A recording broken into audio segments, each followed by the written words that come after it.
Hello students, welcome to the YouTube channel of TIB, Drishti IAS and Banking, Indore.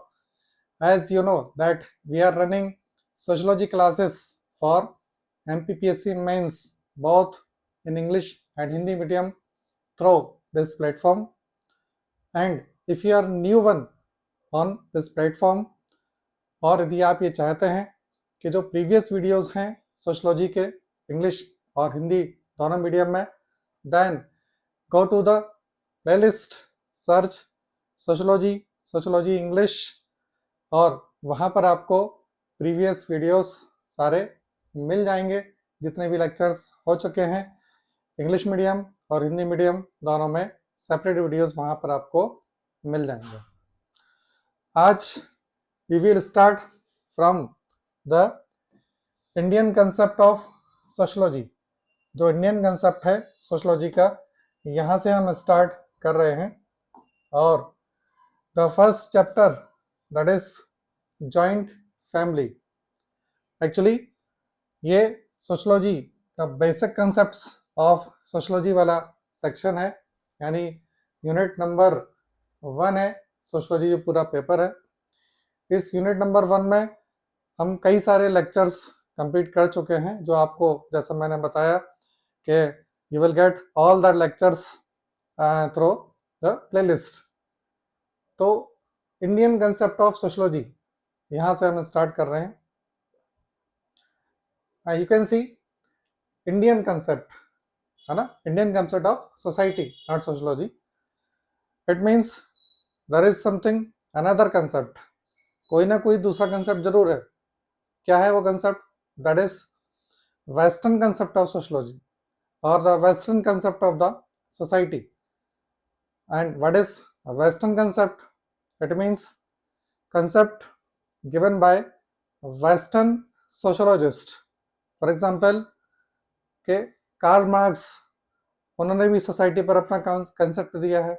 मैकावर Page, Max Weber, ठीक, Auguste Comte, ठीक, Wilfred Pareto. There are lot of western sociologist. Sociology का birth ही France में हुआ and the development of sociology वो कहाँ पर हुआ? वो यूएस में हुआ है। सो दैट वेस्टर्न कंसेप्ट उसकी डोमिनेंसी है, no doubt. But Indian sociologist, इन्होंने भी सोशलॉजी की फील्ड में बहुत काम किया है। नाउ सोसाइटी को लेकर के when we say Indian society और other institutions of the society, उसको लेकर के इंडियन पर्सपेक्टिव, और we can say the perspective of Indian sociologist, वो डिफरेंट है किससे? Perspective of western sociologist. यानी यदि व्हेन वी से फैमिली और वी से जॉइंट फैमिली, तो आप यदि पढ़ेंगे सोशलॉजी की बुक में तो आपको फैमिली पर वेस्टर्न पर्सपेक्टिव और इंडियन पर्सपेक्टिव दोनों में डिफरेंस मिल जाएगा। दैट्स वाई यहाँ पर क्या लिखा हुआ है? Indian concept of society. यानी सोसाइटी में जो अलग अलग इंस्टीट्यूशंस हैं उनका आखिर इंडियन कंसेप्ट क्या है, वो हमको पढ़ना है यहाँ पर। तो जैसा मैंने अभी बताया, we will start from the concept of joint family.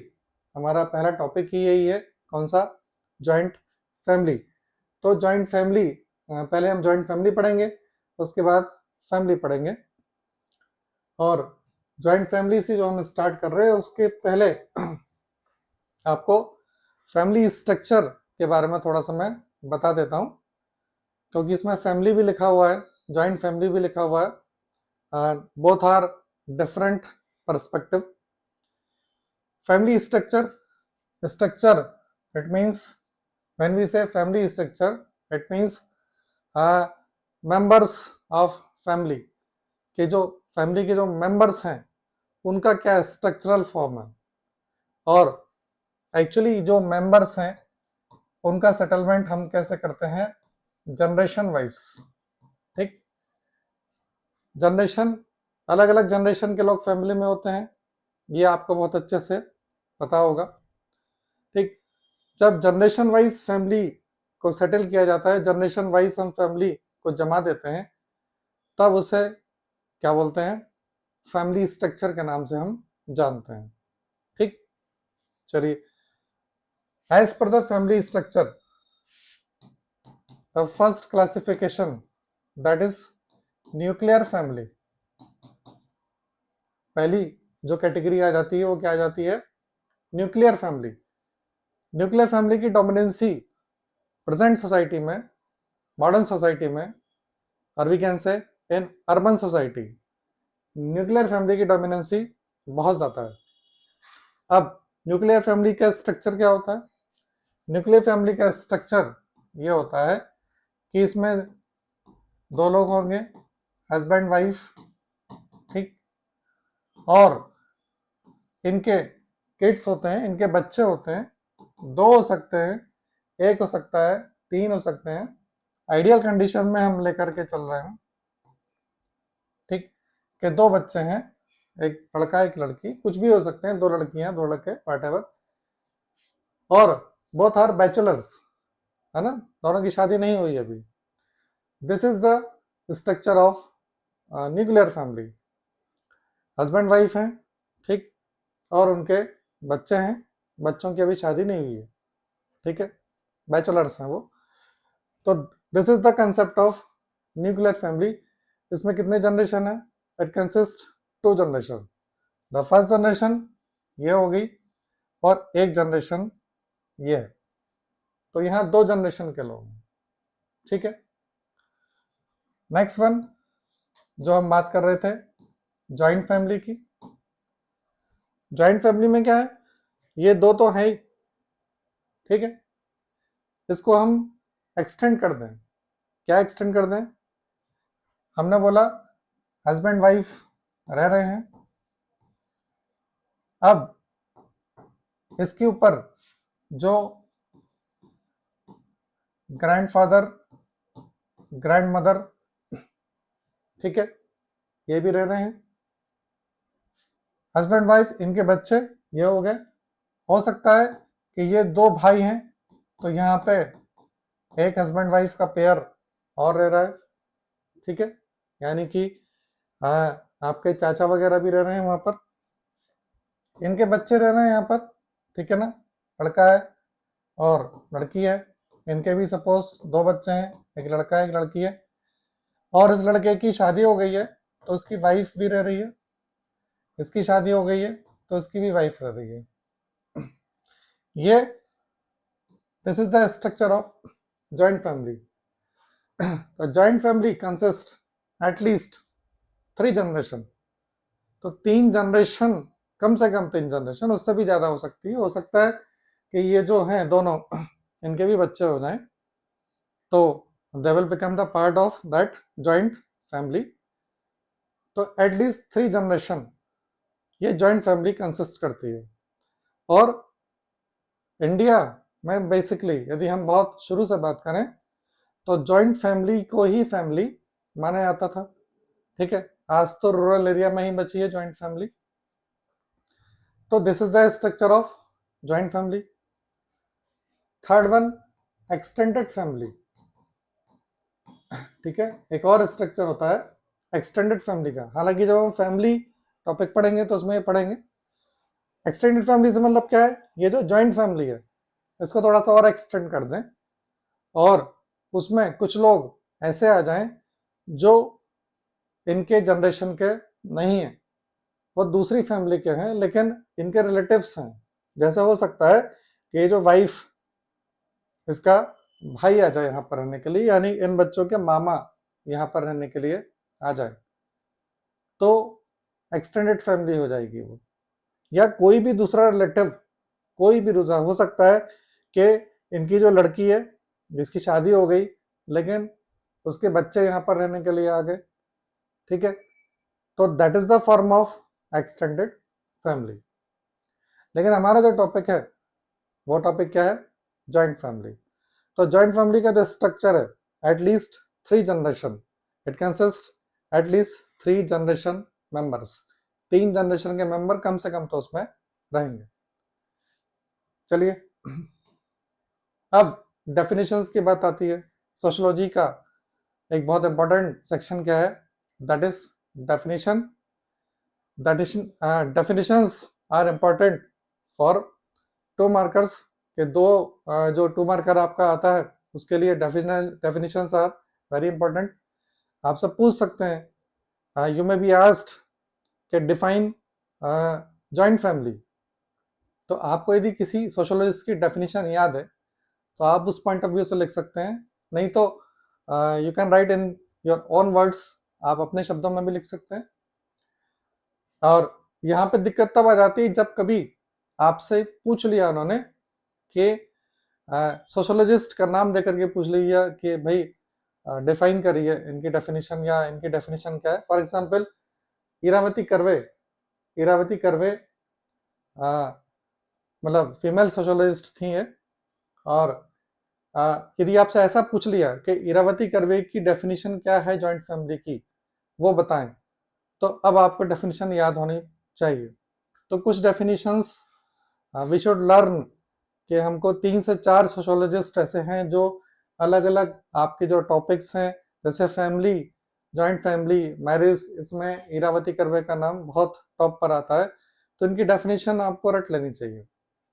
क्या बोलती हैं Irawati Karve? A joint family is a group of people, ठीक, who generally live under one roof. अब देखिए इनके कीवर्ड्स आप चाटना शुरू करें, इरावती कर्वे के कीवर्ड्स, ठीक है, कि डेफिनेशन को कैसे पहचानेंगे। तो live under one roof, under one roof से मतलब क्या हो जाता है, एक बड़ा सा मकान है, उसी में ही सब लोग रह रहे हैं, ठीक है। This is the traditional format of joint family. आपने एक फिल्म देखी होगी, चुपके चुपके करके थी, शाहिद कपूर और कहना चाहिए शक्ति कपूर, और एक सीन है उसमें शक्ति कपूर और राजपाल यादव का, कि राजपाल यादव कपड़े धो रहा है और वो पूछता है शक्ति कपूर से कि इस घर में कितने लोग रह रहे हैं, तो वो शक्ति कपूर सोच के बताता है कि 60-65 रहते हैं। 60-65 से मतलब वो एक ही रूफ के नीचे रह रहे हैं, और वो एक्चुअली एक्सटेंडेड फैमिली होती है, बड़ी वाली जॉइंट फैमिली। तो राजपाल यादव बोलता है कि भाई मतलब जिला घोषित क्यों नहीं कर देते उसको, ये फैमिली तो है नहीं। तो वही वाली बात है कि लिव अंडर वन रूफ, एक ही छत के नीचे रहते हैं। Who eat food cooked at one hearth, hearth से मतलब एक ही जगह चूल्हा चलता है, ठीक है, यानी किचन एक ही है, ठीक है ना, वहाँ सभी लोगों के लिए एक जैसा खाना बनेगा। Who hold property in common, उनकी प्रॉपर्टी कॉमन होती है। प्रॉपर्टी क्या होगी?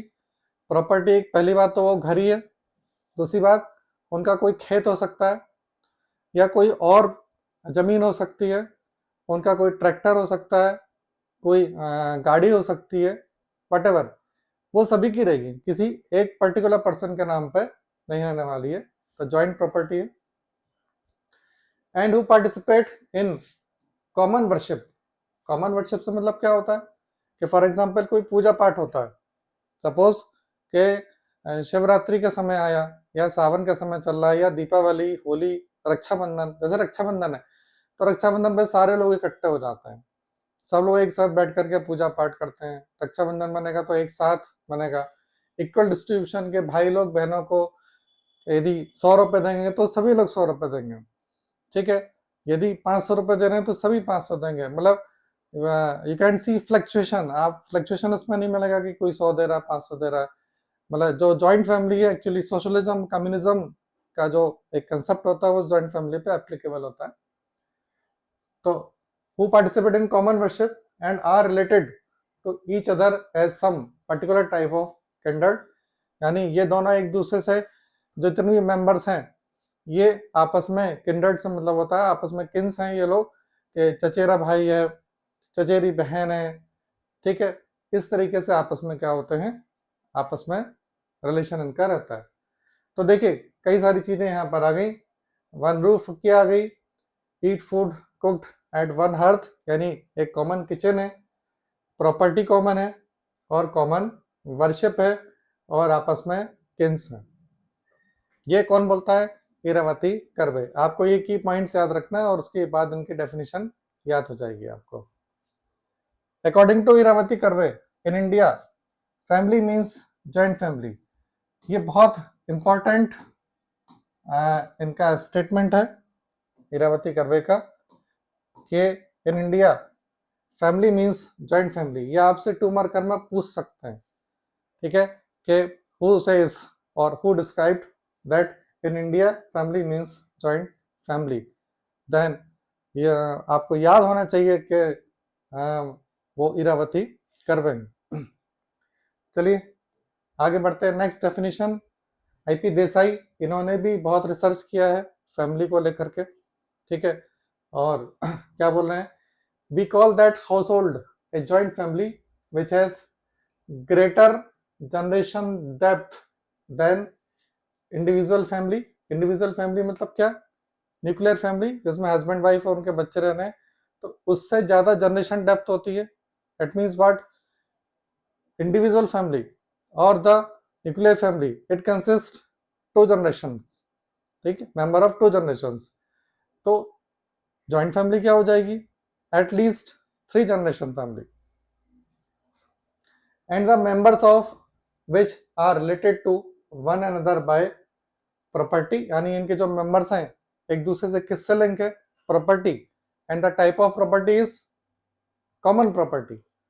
प्रॉपर्टी, इनकम, इनकम से मतलब क्या होता है, सपोज फैमिली में 5 लोग हैं जो वर्किंग हैं, 5 लोग उनको जितना भी इनकम हो रही है, सपोज किसी को महीने में 50,000 इनकम हो रही है, दूसरे को 20,000 भी हो रही है, तीसरे को 10,000 भी हो रही है, चौथे को मतलब 14,000 हो रही है, पांचवा कोई काम ही नहीं कर रहा, उसको 0, कुछ नहीं मिल रहा है, लेकिन सारी की सारी इनकम क्या होगी, वो एक जगह ला करके जो हेड होता है, जो भी ग्रैंड फादर होंगे उनको ला करके दे दी जाती है, और उसके बाद इक्वल डिस्ट्रीब्यूशन उसका हो जाता है।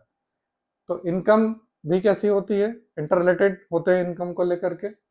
एंड म्यूचुअल राइट्स, राइट्स कैसे होते हैं, म्यूचुअल राइट्स से मतलब क्या होता है, इक्वल राइट्स होते हैं। सभी के राइट्स कैसे होंगे, इक्वल होंगे। यदि घर में बच्चे हैं और एक को साइकिल दिलाई तो सभी को साइकिल, या ये हो सकता है कि एक साइकिल पे सभी लोग काम कर लें।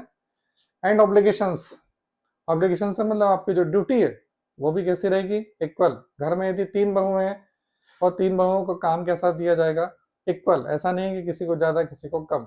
बच्चों की ड्यूटी या बड़ों की ड्यूटी सबकी कैसे हो जाती है, इक्वल। तो ये डेफिनेशन किसकी हो गई, ये आईपी देसाई की डेफिनेशन, काफी इंपॉर्टेंट डेफिनेशन है। Next Henry man, Henry man British sociologist थे हेनरी मैन, और क्या बोल रहे हैं, the Hindu joint family is a group constituted of known ancestors, यानी इनके एंसेस्टर्स कैसे हैं, नोन है, उनको मालूम है उनकी वंशावली कहाँ से स्टार्ट होती है। एंड अडॉप्टेड सन्स, तो देखिए क्या होता है कि फैमिली का मेंबर, हाँ मतलब it is not necessary that the member is blood related, यानी वो ब्लड रिलेशन से ही जरूरी हो ऐसा जरूरी नहीं है। ऐसे भी पॉसिबिलिटी हो सकती है कि कोई हस्बैंड वाइफ है और उनके बच्चे नहीं हो रहे हैं तो उन्होंने किसी को अडॉप्ट कर लिया, तो दैट अडॉप्टेड सन और the daughter, we can say that adopted child, वो भी क्या होगा, it will include in that joint family, और वो भी उस जॉइंट फैमिली का पार्ट रहेगा। Adopted sons and relatives related to these sons through marriage, ठीक है, और ये सब आपस में किससे जुड़ते हैं, कहीं ना कहीं मैरिज, यानी कि हस्बैंड वाइफ की मैरिज हुई, उसके बाद फिर वो बच्चे, फिर उनकी मैरिज हो जाती है, तो इस तरीके से ये आपस में इंटरलिंक रहते हैं। ये किसकी डेफिनेशन है, हेनरी मैन की डेफिनेशन है। नेक्स्ट एम एस गोरे, एम एस गोरे भी ये इंडियन सोशोलॉजिस्ट हैं, क्या बोलते हैं, M S Gore has said that A joint family should be viewed as, यानी जॉइंट फैमिली को हमें कैसे देखना चाहिए, एज ए फैमिली ऑफ को पार्टनर्स, इसका मतलब आपस में सहयोगी, सहयोग करना, ठीक है, जैसे कि जितने भी उस घर की बहुएं हैं वो आपस में सहयोग करेंगी, भाई लोग हैं वो सहयोग करेंगे। एंड दे आर डिपेंडेंट्स, यानी उनके जो डिपेंडेंट्स हैं, डिपेंडेंट्स कुछ भी हो सकते हैं, उसमें बुजुर्ग लोग हो सकते हैं, इट मे बी पॉसिबल कि कोई विडो हो उस घर में. Instead of viewing it as a multiplicity of nuclear families. तो एम एस गोरे का ये कहना है कि एक जॉइंट फैमिली में बहुत सारी मल्टीपल क्या होता है, it consist multiple nuclear families. तो उसमें बहुत सारी न्यूक्लियर फैमिलीज होती हैं एक जॉइंट फैमिली में, लेकिन आपको उसे कलेक्शन ऑफ न्यूक्लियर फैमिलीज के कंटेक्स्ट में नहीं देखना है, बल्कि किसके कंटेक्स्ट में देखना है कि को पार्टनर्स एंड देयर डिपेंडेंट्स, यानी आपस में लोग सहयोग कर रहे हैं और एक दूसरे पर डिपेंड भी हैं और उनके साथ भी क्या क्या चल रहा है, कोऑपरेशन चल रहा है. ये किसकी डेफिनेशन है, एम एस गोरे की. देखिए सभी लोगों ने अपने अपने तरीके से जॉइंट फैमिली को डिस्क्राइब किया है. आपको कीवर्ड्स ढूंढ लेने हैं और उन्हीं कीवर्ड्स, ये जो मैं बताता जा रहा हूँ, इन कीवर्ड्स के बेस पर ही क्या करना है, आपको देख लेना है, पहचान लेना है, याद कर लेना है कि ये किस सोशियोलॉजिस्ट की डेफिनेशन है. Next, now characteristics of joint family. हम किसकी बात कर रहे हैं, कैरेक्टरिस्टिक्स ऑफ जॉइंट फैमिली. चलिए, अब कई बार ऐसा होता है कि पेपर में, आपका जो मेंस का पेपर होता है उसमें कैरेक्टरिस्टिक्स कई बार कैसे पूछते हैं, एज पर द सोशोलॉजिस्ट के as per the Iravati Karve what are the main characteristics of joint family. क्या ये किसी भी टॉपिक में आपसे कई बार एज पर द सोशोलॉजिस्ट, किसी सोशोलॉजिस्ट का नाम दे देंगे और फिर आपसे पूछेंगे, तो ये भी आपको याद होना चाहिए. सबसे पहले किसकी बात करें, इरावती कर्वे. इरावती कर्वे ने क्या क्या कैरेक्टरिस्टिक्स बताए हैं किसके, जॉइंट फैमिली के. एक्चुअली उनकी जो डेफिनेशन है उस डेफिनेशन में ही कैरेक्टरिस्टिक्स हैं. देखिए क्या बोल रही थी, लिव अंडर वन रूफ, एक ही छत के नीचे रह रहे हैं जॉइंट फैमिली के members. Eat food cooked in same kitchen, ये भी उन्होंने बताया था कि चूल्हा एक ही जगह चल रहा है. ठीक है. Are joint owners of joint property. Joint property है, खेत है तो वो जॉइंट प्रॉपर्टी है, ओनर्स सभी हैं उसके. पार्टिसिपेट इन कॉमन वर्शिप, वो जो मैंने आपको बताया था रक्षाबंधन पे सब एक जगह बैठे हुए हैं. Are blood relatives of each other, एक दूसरे से ब्लड रिलेटिव हैं. तो ये 5 क्या है, कैरेक्टरिस्टिक्स हैं. यहाँ पर आपके 2 क्वेश्चन तैयार हो रहे हैं. क्या, एक तो कैरेक्टरिस्टिक्स आप याद कर लेंगे और उनको जोड़ देंगे, then you will get the definition as per Iravati curve. ठीक है. तो यहाँ आप कैरेक्टरिस्टिक्स याद कर लीजिए, उनको जोड़ दें, क्या बन जाएगा, डेफिनेशन. चलिए next, M S Kapadia, sorry K M Kapadia. K M Kapadia ने क्या कैरेक्टरिस्टिक्स बताए हैं. के एम कपाड़िया भी इंडियन सोशियोलॉजिस्ट है. K M Kapadia studies 1345 joint families. इन्होंने रिसर्च किया टोटल 1345 जॉइंट फैमिलीज का. कहाँ किया, in Navsari village of Surat district. Surat में नवसारी एक छोटा सा गांव है, वहां पर इन्होंने रिसर्च किया था. देखिए कई बार इस तरह की चीजें भी पूछ लेते हैं, पूछा भी गया है, आपसे पूछ सकते हैं कि के एम कपाड़िया इन्होंने किस विलेज का रिसर्च किया था. देन यू मस्ट रिमेंबर कि नवसारी विलेज का इन्होंने रिसर्च किया था. According to him characteristics of joint family, क्या बोल रहे हैं characteristics, living under one roof, ये भी वही बोल रहे हैं. जॉइंट प्रॉपर्टी, 2 और मोर जनरेशंस. ठीक, ये 3 चीजें बता रहे हैं कौन, के एम कपाड़िया. देखिए जॉइंट फैमिली की जो कैरेक्टरिस्टिक्स हैं वो तो कोई भी बताएगा, थोड़े बहुत डिफरेंस के साथ. कैरेक्टरिस्टिक्स कैसे रहेंगे, वो सिमिलर ही रहने वाले हैं. तो 3 चीजें क्या है, वन रूफ, प्रॉपर्टी, जनरेशन. आप रूफ, प्रॉपर्टी, जनरेशन भी कीवर्ड से याद कर सकते हैं. किसकी डेफिनेशन, कपाड़िया की, या उनके कैरेक्टरिस्टिक्स जॉइंट फैमिली के. IP Desai. IP Desai is also an Indian sociologist. IP Desai studied the joint family in Mahua district. इन सौराष्ट्र, ठीक है, Saurashtra is the part of Gujarat, so that Mahua district है वहाँ पर, और वहाँ पर इन्होंने जॉइंट फैमिली का रिसर्च किया था, जॉइंट फैमिली पर। इनकी जो बुक है आईपी देसाई की, नाम है some aspects of family in महुआ। तो महुआ एक्चुअली विलेज का नाम है, महुआ इज ए विलेज है। तो some aspects of family in महुआ, वहां पर उन्होंने रिसर्च किया था। ही laid more emphasis on unity or the feeling of being one for the joint family। और ये भी एक बहुत इंपॉर्टेंट पार्ट बन जाता है, ये कई बार पूछने में आता है, आपसे पूछ भी सकते हैं कि who gave more emphasis on unity or the feeling of being one in joint family।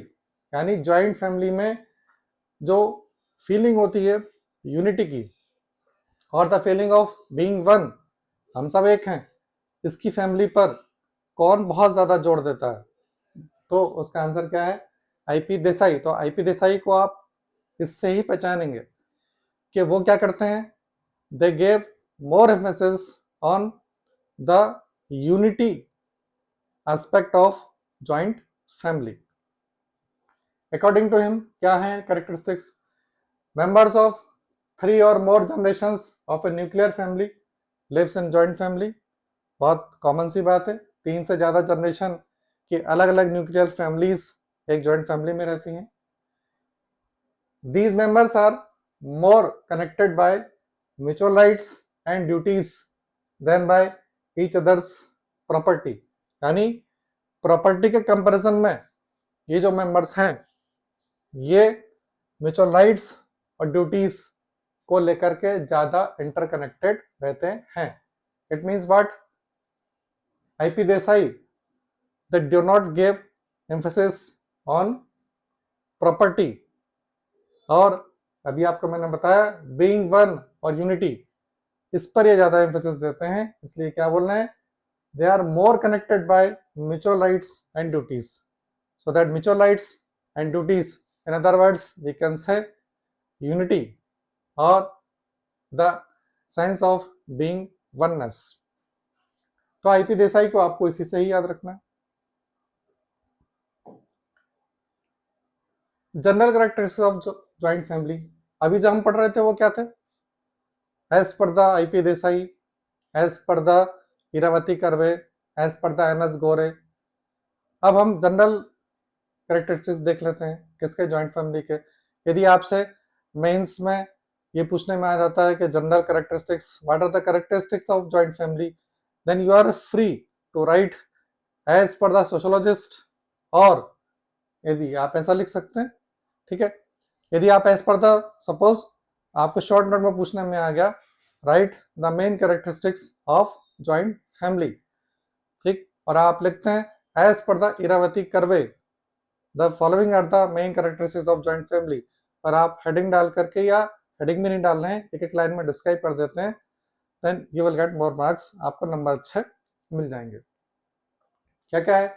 Common customs है, customs are related with religious activities और एनी अदर एक्टिविटीज। कस्टम्स यानी कि सब एक जैसा, जो उनका परंपरा चली आ रही है वो उसके हिसाब से ही काम करेंगे। कॉमन किचन पता ही है आपको, कॉमन प्रॉपर्टी है, कॉमन वर्शिप है, एंड रिलीजियस रिचुअल्स हैं, कोई अलग अलग नहीं भाग सकता है, ठीक है। जैसा मैंने आपको बताया, रक्षाबंधन किसी ने बोला मुझे राखी नहीं बंधवाना, दैट इज नॉट पॉसिबल। कोई बोल रहा मुझे दिवाली की पूजा नहीं करना, दैट इज नॉट पॉसिबल, करना ही पड़ेगा। जॉइंट फैमिली बाउंडेड होती है। लार्ज साइज, ठीक है, साइज बहुत बड़ा है, वही अभी आपको मैंने बताया था, राजपाल यादव क्या बोलते हैं, जिला घोषित कर दो उसको, ठीक, साइज लार्ज है। राइट्स एंड ड्यूटीज, ठीक है, अलग अलग राइट्स होते हैं, ठीक है। राइट्स की कैटेगरी में हायरार्की भी होती है, और राइट्स ऊपर ज्यादा होते हैं, यानी जो बड़े लोग रहते हैं उनको राइट्स ज्यादा होते हैं, और जैसे जैसे नीचे आते जाते हैं ड्यूटीज बढ़ती जाती है, राइट्स थोड़े कम होते हैं। इट मीन्स व्हाट, कि जहाँ वहाँ जो बच्चे हैं और जो वीमेन कैटेगरी है, यानी कि जो फीमेल कैटेगरी, जैसे उस घर की जो बहुएं होती हैं, तो ट्रेडिशनल जो जॉइंट फैमिली होती है उसमें बच्चों को और महिलाओं को they don't have more rights but more duties, उनकी ड्यूटीज तो ज़्यादा होती हैं लेकिन राइट्स ज़्यादा नहीं होते। प्रेजेंस और supremacy of head of leader, head और लीडर, यहाँ जॉइंट फैमिली में हमेशा ही क्लाइमेक्स पर कोई ना कोई आपको हेड ऑफ द फैमिली ये जरूर मिलेगा, और वो हमेशा ही ग्रैंड फादर, ठीक है, या ग्रैंड मदर वही होते हैं, ठीक है। उन्हीं का जो कहना चाहिए डिसीजन होता है, सपोज डिसीजन कि कहीं कुछ जगह खरीदनी है, कोई प्रॉपर्टी खरीदना है, तो उनका डिसीजन लिया जाता है। और ये डिसीजन सबसे ज़्यादा इम्पोर्टेंट तब हो जाता है जब फैमिली में किसी की मैरिज होनी है, और मैरिज होने में इनका डिसीजन हेड जो है, head of the family, that is more important, ठीक है, और we can say that is most important. और उनका ही डिसीजन कैसा होगा, it will be the final decision कि इससे शादी होगी या इससे शादी नहीं होगी। कोऑपरेटिव सिस्टम, जॉइंट फैमिली कैसे होती है, कोऑपरेटिव सोसाइटी की तरह काम करती है, ठीक है, सभी लोग मिलकर के उसमें काम करते हैं। क्या कंसेप्ट होता है, the principle of joint family में प्रिंसिपल क्या होता है, the principle of one for all, एक सभी के लिए काम कर रहा है। हो सकता है सुबह घर में बड़ी बहू जल्दी बन जाती है, उठ जाती है, तो वो सबके लिए चाय बना देगी, फिर उसके बाद दूसरी बहू आ रही है तो सबके लिए नाश्ता बना रही है, one for all and all for one. All for one मतलब हो सकता है कि कोई उसमें लड़का है बेरोजगार है, उसको अभी जॉब नहीं मिला है, तो पता चल रहा है कि सारे के सारे बड़े लोग उसको थोड़ा बहुत पैसे देते रहते हैं कि तुम चिंता नहीं करो। या कोई लड़की है, उसकी शादी हो गई थी लेकिन कुछ डिस्प्यूट हो गया, वो घर वापस आ गई, तो भी उसकी सेफ्टी वहां पर है ना। All for one applies in joint family. Presence of stratification system, stratification जैसा कि मैंने आपको बताया कि highest owner, head of the family, इनके पास रहता है सबसे ज़्यादा जो रिस्पेक्ट होगा और जो ऑर्डर पास होगा, मतलब इट इज़ लाइक दैट कि जैसे डिस्ट्रिक्ट में डिस्ट्रिक्ट कलेक्टर का ऑर्डर पास होता है तो आप उसको वायलेशन नहीं कर सकते हैं। सिमिलर कंडीशन कि आपके ग्रैंडफादर हैं and they passed any order, then you could not violate that order, कि आप उनका जो आदेश है उसे वायलेशन नहीं कर पाएंगे। तो सर्टिफिकेशन होता है जो जैसे जैसे जनरेशन नीचे आती जाती है वहाँ पर क्या होता है, उस स्ट्रेटिफिकेशन में उनका स्टेटस कम होता जाता है। लोअर स्टेटस किड्स यानी जो बच्चे होते हैं उनका होता है, और फीमेल जो रहती हैं उनका भी स्टेटस बहुत ज़्यादा हायर वहाँ पर नहीं होता है। So that in joint family we you can find stratification system. So that these are the main characteristics of joint family. So that it is all about, actually it is the introduction of the joint family. जो हमारा next video रहेगा उस video में we will discuss about the profit और we can say the functions of joint family, joint family के functions क्या होते हैं, merits of the joint family, demerits of the joint family, types of the joint family, ये सब हम अपने next videos में देखेंगे, ठीक है। तो ये वीडियो आपके लिए जो इंट्रोडक्शन है ताकि आप समझ जाएं Indian concept of joint family वो आखिर क्या होता है। तो यहाँ आप डेफिनेशंस देख सकते हैं, उसके कैरेक्टरिस्टिक्स हैं, उसको याद कर लीजिए, ठीक है। तो नेक्स्ट वीडियो में जल्दी ही हम मिलेंगे, तब तक आप अपनी तैयारी करते रहें अच्छे से। All the best.